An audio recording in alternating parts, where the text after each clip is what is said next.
రే అన్నా, పిల్లాడి బాబుకి బేస్ కొట్టింది. రాజుకి ఫోన్ చేసి త్వరగా రమ్మను.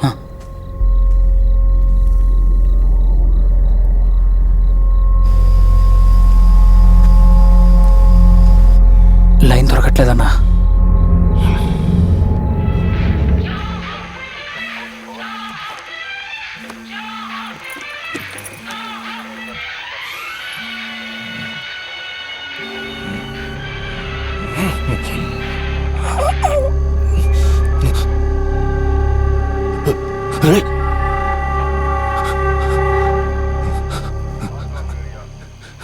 నీకు ఎగ్ బిర్యానీ కొనిచ్చినా కూడా వాళ్ళకి పట్టించావు కదా.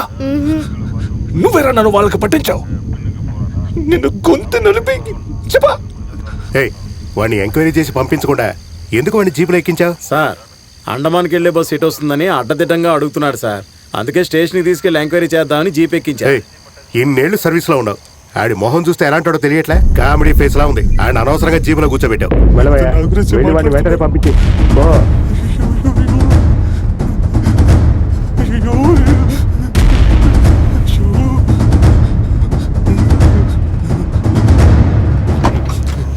కిందకి దిగరా. మీరు వెళ్ళండి సార్. ఏంటి దిగి పరిగెత్తరా? ఓ ఎన్కౌంటరా? పరిగెడితేనే కదా కాలుస్తారు. నేను వెళ్ళను, నేను ఇక్కడే ఉంటాను. నేను వెళ్ళను సార్. పళ్ళు రాలగొడతానేమనుకున్నావు? మీరు ఎంత బెదిరించినా నేను ఎక్కడికి వెళ్ళను సార్. మర్యాదగా వెళ్తావా లేక నిజంగానే కాదు? అయ్యో అయ్యా, పిల్లల్ని ఎందుకొచ్చింది నిజమే. వాళ్ళ నాన్నకు పెద్ద రౌడీ తెలియగానే ఆ పనికి రాజీనామా ఇచ్చి ఆ గ్రూప్ నుంచి తప్పించుకోవచ్చు సార్. అంటే అంతమంది వెళ్ళాలంటే లక్ష్యం సార్. ఈ బిల్డింగ్స్ లక్ష్యంలో మట్టి కొట్టకండి. రక్షక దైవమా, రక్షక దైవం.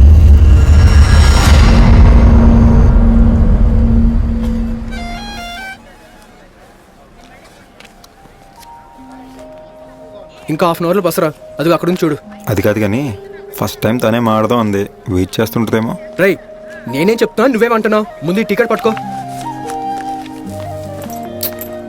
ఊరికి తన గురించి ఆలోచించకరా.